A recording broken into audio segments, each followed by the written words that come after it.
Let's DIY a leprechaun hat sign for St. Patrick's Day using these supplies from the Dollar Tree. I have a square wood sign, a metal and wood leprechaun hat, and I found this fabric that's like a green and black plaid from the Dollar Tree, and I thought this would be a great background.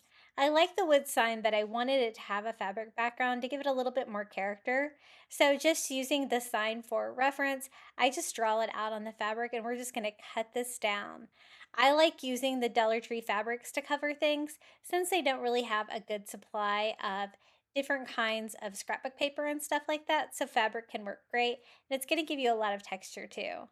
I do wanna make sure it's nice and flat though, so that it's easy to glue down and you won't be able to see any wrinkles on the sign.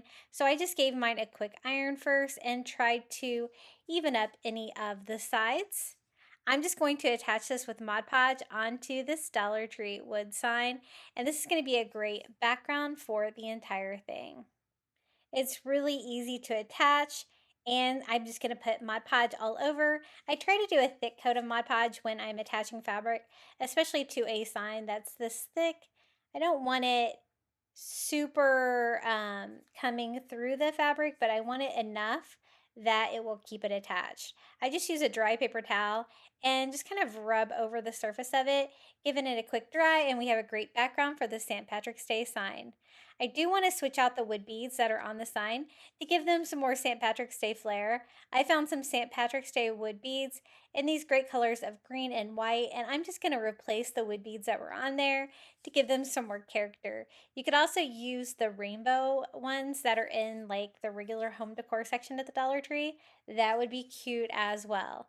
Now it's time to DIY the little leprechaun hat.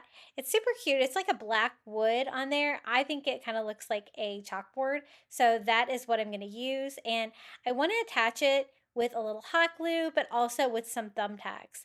The thumbtacks are going to fill in the holes that are on the top of the metal sign, and they're also going to help attach it to the sign to make sure that it doesn't fall off. And it's just a great way to deal with those. Now for this saying, I'm just going to put a St. Patrick's Day saying on here. I'm going to do Luck of the Irish and just freehanding it with a white paint pen. Doesn't have to be too fancy. You could also use your Cricut too if you don't really trust your skills. And then three hearts together and a stem make an easy shamrock there for the top. And I think this is so cute for St. Patrick's Day. It was really easy to do, only a couple of items from the Dollar Tree. And if you would like more Dollar Tree St. Patrick's Day DIYs, be sure to check out my YouTube channel at Crafty Beach. And until next time, happy crafting.